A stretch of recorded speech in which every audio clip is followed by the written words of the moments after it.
Do you ever judge others, criticise their behaviours or choices, or feel superior to them? Do you think you know better than others, especially your partner, and does this lead to arguments or resentment? Would you or your partner describe yourself as stubborn, a know-it-all, or a perfectionist? If so, this episode of the Anger Secrets podcast is for you. In this episode, I will discuss why so many of us think in judgmental ways, the pitfalls of judgmental thinking, and how to stop yourself from judging others. I will also share my all-time favourite story for overcoming judgmental thinking. So, let's begin. Hello and welcome to episode 27 of the Anger Secrets podcast. I'm Alistair Hughes, and over the last 30 years, I've taught over 10,000 men and women how to control their anger, master their emotions, and create calmer, happier, and more respectful relationships. In this podcast, I'll share the same proven tools and techniques I've used to help my clients control their anger and transform their lives. For free support on your anger management journey, including a free training and the opportunity to book a free 20-minute anger assessment call with me, visit my website angersecrets.com. I look forward to talking with you. Now, let's jump into episode 27, Stop Being So Judgmental. An obvious place to start this episode is to ask, why do so many of us think in judgmental ways? The truth is, this is a hard question to answer, but it's important to recognise that judging others is part of human nature.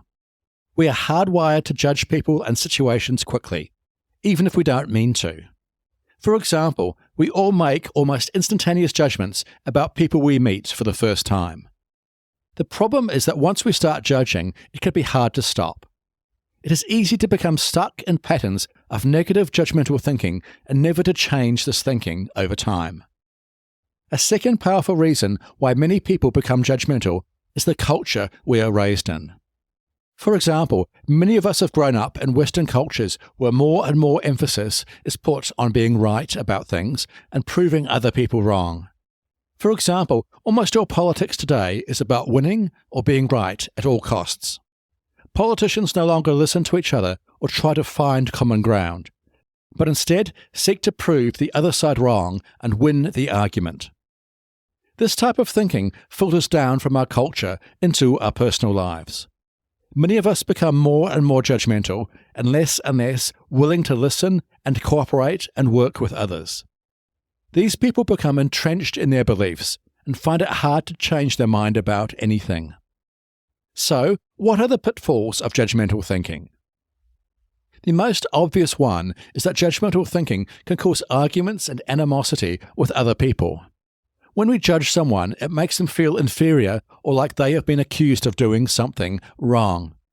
This can make them resentful or retaliate against us, which never leads to a good outcome. Another big problem with judgmental thinking is that it can lead us to ignore alternative points of view or important facts and information. This can be very dangerous in our personal lives, where it can cause us to make bad decisions or even put ourselves in danger. Finally, and very simply, the most common cause of arguments in relationships that I see is that both partners think that they are right about what they are saying. Not only that, but both people also think that it is important to prove they are right to their partner. What is the outcome of this? The truth is that it almost always leads to anger and arguments. And these arguments tend never to end well. One person will get angry and lose their temper. They will shout, swear, throw things, or walk out. And of course, no one really wins this type of argument. So, how can we change this dynamic? The most important thing to remember is that people can have different thoughts, opinions, and beliefs, and having these different thoughts, opinions, and beliefs doesn't make them wrong. We all have our unique perspectives on life, and that is something we should all respect in each other. If we get too attached to our thoughts and beliefs, we limit our personal growth and miss opportunities to learn from others. In a relationship, we also gradually quash our partner's individuality and autonomy, and most of us do not want this. The key is to be open and step back from judgmental thinking. To help my clients do this, I often share a famous Buddhist story about a farmer and his horse. In this story, a farmer lives in a small village in China. One day he buys a horse, and his neighbours come over to congratulate him. They all remark that the farmer is so lucky to have bought such a beautiful horse.